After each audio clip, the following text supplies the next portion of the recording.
distintas. Tenemos aproximadamente pues 20 minutos para concluir la mesa, antes de las mesas que van a iniciar a las 5 hoy en la tarde. Y tengo preguntas para los ponentes, que las voy a leer. Para el doctor Pardinas, si gustan, yo creo que esa es la regla justa, darle a cada uno de los ponentes, y en el orden en el que participaron, 5 minutos o 6 minutos para contestar las preguntas a cada uno de ellos. Entonces, las preguntas para el doctor Pardinas, la primera es: ¿cuál es su argumento para defender el aumento de la producción de petróleo crudo? Esa es la primera. La segunda, su opinión sobre las nuevas 7 hermanas exitosas, empresas estatales, insiste, las 7 nuevas hermanas, empresas petroleras estatales. La tercera pregunta, ¿por qué implementar en México una reforma en materia de energéticos acorde a las necesidades del extranjero y no del país? Las condiciones socioeconómicas son diferentes, además los niveles, aquí no entiendo, bueno, ¿qué pasará con la contaminación de la extracción del gas shale? Y hay una pregunta más, bueno, hay 2 más que llegaron, una al doctor Pardinas y otra al doctor Sheinbaum, una cuarta al doctor Pardinas. ¿Qué solución daría a los problemas e ineficiencias que tiene Pemex, si han sido creadas por los gobiernos neoliberales que hemos tenido? ¿El problema es Pemex o cómo ha sido manejado para privatizarlo? Y finalmente hay una para el doctor Pardinas. Doctor, al gobierno mexicano le interesa con la reforma ganar o no entiendo. Pero esas son las del doctor Pardinas. Las de la doctora Sheinbaum: ¿cómo se supliría el ingreso por renta petrolera al gobierno si se reduce la producción de petróleo? Actualmente, ¿qué importancia tiene el nacionalismo mexicano para el devenir de la patria? ¿Por qué se ataca tanto? ¿Por qué se dice que el gas shale es un gran consumidor de agua? Y una más para la doctora Sheinbaum: ¿cómo incentivar la inversión y desarrollo de nuevas tecnologías sustentables para salvaguardar nuestra soberanía energética? Para la doctora Rocío Vargas, preguntan: ¿permanencia da lugar a un cambio en una realidad actual? Mientras decidimos avanzar, Estados Unidos ganará la partida por debajo de la tierra. Claro que Estados Unidos quiere nuestra permanencia. Preguntan también qué hacer ante la caída petrolera y el análisis de lo que se produce en Texas y la parte alta del Golfo con respecto al norte de México y la supuesta teoría de la extracción popote. Esta nueva pregunta para Rocío es: ¿qué experiencias hay o qué diferencias hay entre contratos y concesiones, o es lo mismo? Comentar, por favor, de manera específica. Y finalmente, bueno, esto era para la doctora Sheinbaum, pero puede contestar quien quiera. Doctora, el fracking ya está ya se está realizando en México. ¿Y quién lo está en función y cuál es su efecto? ¿Cuáles son los efectos del fracking? Muy bien, estas son las preguntas. Doctor Pardinas. ¿Por qué creo yo que es importante aumentar la producción? Porque el país tiene muchísimas necesidades y el petróleo es un recurso que, estando en el subsuelo, no nos sirve. Cuando se vuelve útil es cuando lo logramos sacar de ahí, lo monetizamos, y en función de lo que hagamos con ese dinero.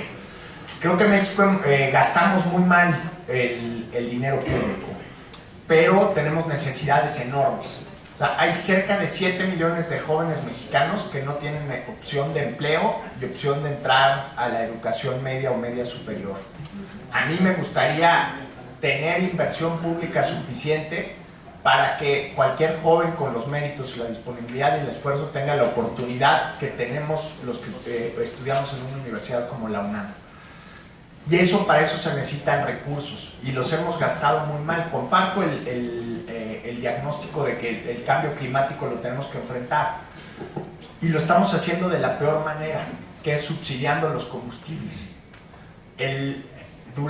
sobre todo durante el sexenio de Calderón, la cantidad de recursos que entregamos a disfrazar los costos reales de la gasolina fue obscena. Solo en 2008 entregamos 200,000 millones de pesos. Para dar una idea, el presupuesto de la UNAM anda por los 30,000 millones de pesos. O sea, en un año nos gastamos en contribuir al calentamiento global vía el uso de subsidiar el uso de combustibles de gasolinas 6 veces el presupuesto de la Universidad Nacional Autónoma de México. O sea, ¿a dónde se fueron los recursos que el Estado mexicano decidió entregar para subsidiar gasolinas? ¿Y qué país hubiéramos podido construir si esos recursos se gastaban no en fierros, no en contribuir al cambio climático, sino en infraestructura para el desarrollo de capital humano? Solo para dar un dato, en el INCO hicimos un cálculo que se cumple para 2008 porque cambia en función de los precios del petróleo, pero para 2008 el subsidio promedio mensual que recibía una camioneta Homer era de 1,800 pesos, el usuario de una camioneta Homer en promedio. Una persona en el programa de oportunidades de combate a la pobreza, una familia recibe 1,400 pesos. Entonces, ¿qué país queremos construir cuando estamos subsidiando el uso de gasolinas en camionetas y no en gasto social y gasto público? Yo lo que creo es que hay que sacar ese petróleo, venderlo al mejor postor, al mejor precio que podamos dentro del interés de los mexicanos, y esos recursos invertirlos en el país, invertirlos en la gente, no invertirlos en fierros, no invertirlos en subsidiar combustibles, invertirlos en crear oportunidades para todos los mexicanos.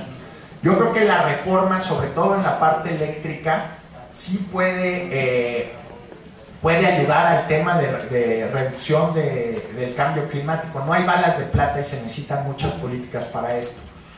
Hay un edificio aquí en la Ciudad de México, es una de las cámaras de la industria de la construcción. El edificio está certificado más verde de América Latina. Es una maravilla entrar ahí. Es un edificio, realmente lo ves de afuera y no se ve impresionante. Es de 3 niveles, está en Minerva casi con Churubusco, ahí por donde, para los que de mi época estaba el cine Manacar, y por Churubusco, Insurgentes. Entras a este edificio y tiene una pantalla de computadora en la que te dice cuánta electricidad está generando el edificio con los paneles solares y un modesto ventilador que tienen en el techo. Yo entré al edificio y estaba nublado, y el edificio con nubes estaba generando el 70% de la electricidad que se consumía. Y fue muy impresionante. En el momento que las nubes se movieron y pegó el sol, el edificio empezó a generar el 140% de la electricidad que consumía, inyectándole electricidad a la red de Comisión Federal de Electricidad. Entonces les pregunté a los dueños del edificio y me dijeron, pues mira, esto es casi un museo de tecnología ambiental, no es una inversión, no es algo redituable económicamente. Y digo, ¿por qué? Pues porque fuimos con Comisión Federal de Electricidad a decirle, oye, mira, al año más o menos yo produzco 120% de la electricidad que uso, déjame, te vendo ese 20%. Y Comisión Federal de Electricidad le dijo, órale, padrísimo, te compro ese 20%, nada más que ¿sabes cómo te voy a pagar? Con más electricidad. Entonces, pues los de la no, pues muchísimas gracias, ¿no? Me estás vendiendo de lo que me sobra. Entonces, como está ahorita el esquema, los generadores privados, porque ya se genera electricidad, generadores privados en México, tienen prohibido venderle directamente a otras empresas o a consumidores como nosotros. La reforma permitiría que lugares como este edificio, con los excedentes de electricidad que tengan, los puedan comercializar de tal manera que se vuelva una buena inversión invertir en energías verdes. Y si reducimos los subsidios y mejoramos el acceso a materias primas más baratas como el gas para generar electricidad, le podemos dar mayor viabilidad económica a las energías renovables. Mientras sigamos subsidiando, y somos en la OECD, países mucho más ricos que nosotros, ven a los tanques de gasolina como fuentes de recursos tributarios, como fuentes de impuestos, no como fuentes de subsidios. O sea, el dinero que cobramos de IVA, que se cobra de ISR, a mí me gustaría verlo gastándose en cosas muy distintas. El subsidio a la gasolina, de cada peso que gastamos en subsidio a la gasolina, 40 centavos se van al 10% de mexicanos más ricos y 2 centavos se va al 10% de mexicanos más pobres. O sea, México es un país más injusto y más desigual cada vez que subsidiamos la gasolina. Sobre lo de las 7 hermanas, pues yo lo que diría es que las empresas petroleras no son hermanitas de la caridad. Si se lleva a cabo la reforma, tenemos que estar muy atentos de los mecanismos de auditoría, de fiscalización. Necesitamos un órgano, un regulador energético muy fuerte. El regulador energético que tenemos ahorita no puede regular a un monopolio. Ahora, para regular a un mercado, varias empresas compitiendo con mucho más pozos en un escenario de que la reforma ocurriera más o menos en los términos en los que nos planteó el gobierno, necesitamos una presencia del Estado muy fuerte, y esto implica una reingeniería en la Comisión Nacional de Hidrocarburos, porque las empresas pues tienen muchos subterfugios para abusar de esas circunstancias, y si no hay fiscalización, no hay mayor transparencia y una presencia fuerte del Estado, pues evidentemente el potencial de generación de crecimiento económico de la reforma no se va a dar. Yo creo que la reforma, si se hace bien, se puede dar para beneficio de los mexicanos. Sí, solo si se hace con ciertos criterios. Y en esos términos no sería para el interés extranjero, sino sería para el interés nuestro, de los mexicanos. ¿Qué hacer con Pemex? Es un reto enorme. O sea, Pemex es una especie de califato con problemas de corrupción gravísimas, con la relación laboral con el sindicato es poco perversa y poco conducente a la eficiencia de una empresa. Hay que transparentar muchísimas cosas en Pemex. Creo que la mejor manera de modernizar a Pemex, como le ha sucedido a otras empresas petroleras estatales en Colombia, en Brasil, es a través de la cooperación y la competencia. O sea, Pemex ha sabido hacer ciertas cosas bien, que es exploración y explotación en yacimientos de aguas someras, de aguas poco profundas. Ha extraído con éxito petróleo en territorio mexicano con cierto nivel de tecnología, pero en otras cosas esas ventajas que tuvo ya no las tiene hoy en el contexto actual. La mejor manera de modernizar a Pemex es permitirle asociarse con en los mejores términos, no como sucedió en Chicontepec, que ha sido una de las inversiones más desastrosas con el actual esquema, donde privados estaban haciendo el servicio a Pemex. Hubo costos los costos que cobraron fueron altísimos, y las ventajas que obtuvo Pemex de estos yacimientos realmente no cumplieron las promesas y el potencial que tenían. Pemex, cooperación, modernización, y ojalá esto que decimos de que Pemex es de todos los mexicanos, pues sí, pero el nivel de información que tenemos los mexicanos sobre nuestra empresa estatal difiere muchísimo de lo que tiene un accionista privado de las empresas sobre las que tiene acciones, y puede ser un accionista minoritario. Creo que ese sería un muy buen ejercicio de transparencia. Comprar acciones de una empresa petrolera estatal, pues, o con participación mixta colombiana, y ver qué información le dan a los colombianos sobre cómo funciona esa empresa estatal, y qué información le dan a los brasileños, qué le dan la información a los noruegos, y qué información nos dan a nosotros los mexicanos. Y creo que sí hay una brecha ahí de rendición de cuentas que tiene que cambiar bajo cualquier esquema, con o sin reforma. Muchas gracias.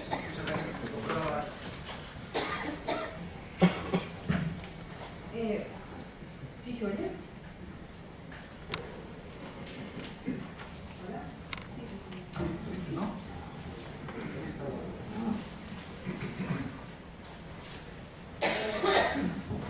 La primera pregunta, que se refiere a mantener el status quo, creo que justamente esta es una de las características de la presión para la apertura. Es decir, hay como una prisa, ¿no?, de que si no abrimos a la inversión extranjera, si no alcanzamos la productividad digamos, grandes transnacionales, entonces nos vamos a quedar en el pasado. Es así como una amenaza, ¿no? Yo lo siento en el ambiente. Pero en realidad yo lo que tendría que decir es que en primera no hay, todo cambia, ¿no? Es decir, esta idea del status quo, pues en realidad es, digo, tiene sus límites, porque si uno ve la realidad no hay nada que permanezca igual, ¿no? O sea, todo cambia. En todo caso, me parece que lo importante realmente es tener las variables correctas para tomar una acción, para tomar una política, ¿sí? Para tomar una medida. Y eso es lo que me parece que no estamos haciendo de una manera correcta. Es decir, el discurso tiene una serie de parámetros sesgados, interesados, manipulados, y una interpretación muy forzada a veces de la realidad que nosotros deberíamos realmente reflexionar en términos del interés nacional y de largo plazo.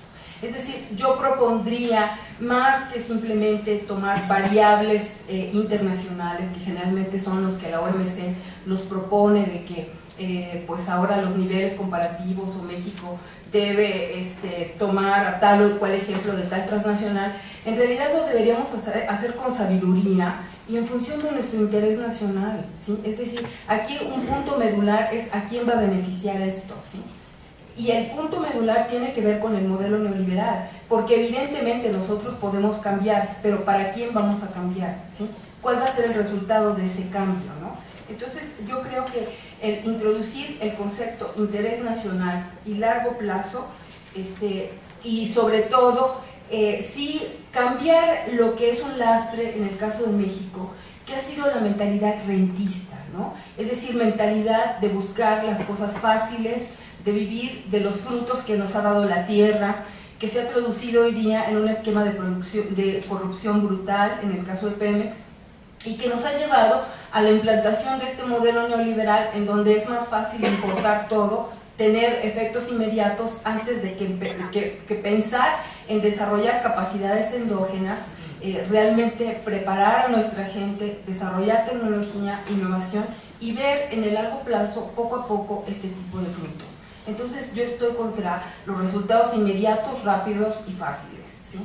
La cuestión de la producción petrolera, esta preocupación por la caída de la producción, yo pondría aquí dos elementos a considerar. En primer lugar, que estamos hablando de un recurso finito, y la situación de México no es ajena a la situación de la producción pico de petróleo a nivel internacional. Este es un paradigma que deliberadamente se le ha bajado de perfil, está ya fuera del esquema de América del Norte, pero que es una realidad. Es decir, el petróleo barato, el petróleo fácil, está empezando a mostrar sus límites como materia prima. Y en realidad, pues nosotros lo que estamos viendo es un poco un resultado de esta situación, pero que ha tenido también que ver como una explotación, digamos, poco eficiente en el caso de México, ¿verdad? En donde el objetivo es maximizar la producción de petróleo y pues de acuerdo a algunas estimaciones solamente se obtiene el 40% de lo que hay en un yacimiento y se deja el resto justamente por esa premura en obtener el petróleo, ¿no? Para después exportarlo y buena parte de estos ingresos dedicarlos a gasto corriente. Es un absurdo, y sobre todo hoy día que justamente está mostrando este recurso sus límites. Es oro puro, entonces habría que tener un esquema realmente de explotación de largo plazo para ir explotando gradualmente, ir realmente recuperando esta renta para hacer esa transición necesaria en el caso de México y desarrollar otro tipo de recursos. Entonces, esto es con la explotación. La cuestión de los contratos. Esto es una cuestión medular porque tiene que ver con derechos de propiedad, ¿sí? En primer lugar, pues dependiendo del tipo de contratos, lo que se puede de alguna manera es compartir renta, ¿verdad? A través de tarifas, por ejemplo, como los históricos contratos de servicio que ha tenido México, en donde el contratista ofreció un servicio y Pemex le pagaba ese servicio, pero Pemex recibía la producción de petróleo, ¿sí? Gradualmente en la historia a México se le ha ido llevando cada vez más hacia un esquema de tipo de contratos en donde lo que se va cediendo al privado son las actividades otrora consideradas estratégicas por la Constitución, es decir, la exploración, la explotación de petróleo, los contratos riesgo que de alguna manera ya son contratos bajo otra denominación, contratos de servicios integrales y demás, en donde ya se empieza a compartir renta, ¿verdad? Es decir, porque hay, digamos, ciertos parámetros que van en función de la variabilidad del precio del petróleo o del volumen de producción. Entonces se empieza a compartir renta. Hay otro tipo de contratos que ya están en ciernes en la iniciativa de reforma energética, que son los acuerdos de producción compartida. Es decir, hay una parte en donde se dice que se va a pagar o con dinero o su equivalente. El único equivalente es el petróleo en un contrato. Entonces, de alguna manera hay que considerar esto, que cada vez nos va llevando más a un esquema privado para compartir el recurso. Una diferencia entre un contrato y una concesión es que en un régimen de concesiones, digamos, los recursos del subsuelo ya pueden ser de apropiación privada. En esto hay, digamos, muchos tecnicismos, porque la apropiación puede ser, por ejemplo, en boca de pozo o en el lugar donde se exporta el petróleo, ¿verdad? Pero en los Estados Unidos y en Canadá el esquema es privado. Y justamente por todo el proceso de integración de América del Norte, hacia donde nos lleva es a un esquema privado, el common law, ¿no? Es decir, en donde el privado hace el usufructo de ese petróleo, ¿sí? Es el propietario del recurso.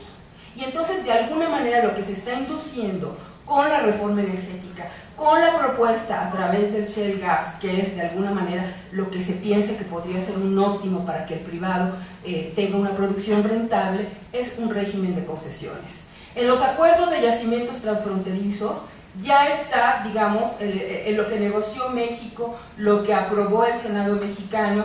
En el inicio de ese acuerdo de yacimientos transfronterizos ya viene el término lease, que se refiere a concesiones. Es decir, en los transfronterizos con los Estados Unidos, bajo el proceso de unitización, en el caso de que el experto internacional decida que hay una continuidad geológica de yacimientos, se puede trabajar ya bajo un régimen de concesiones. Entonces, este es el esquema hacia el que gradualmente nos van llevando. Y esto tiene implicaciones, por supuesto, no solamente de la cuestión de la renta petrolera, es decir, quién se lleva el producto de la venta de este recurso, sino en el caso de la transconectada, sí tiene, digamos, una connotación muy importante en términos de territorio y de soberanía, ¿sí? Y la última pregunta, que se refiere a cambio climático, pues en realidad quizá la doctora Sheinbaum podría tener más elementos, digamos, para contestarla, pero yo lo que podría decir es que en la cuestión de energía hay que entender que la energía, pues en realidad se maneja como un gran negocio. Y muchas veces los objetivos, que son objetivos loables, ¿verdad?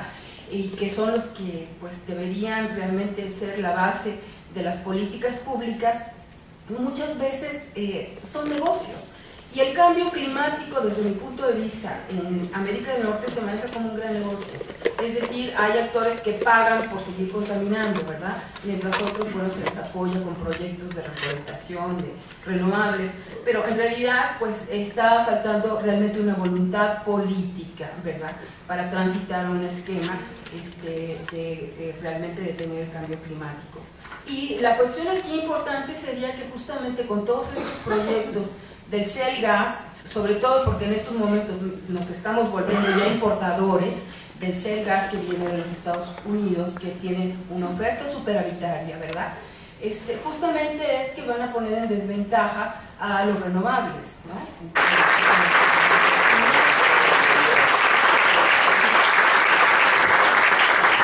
Muchas gracias a todos ustedes por su asistencia y a los ponentes, y entrego brevemente un reconocimiento a cada uno de ellos, al doctor Sardinas, a la doctora Vargas y a la doctora Chávez.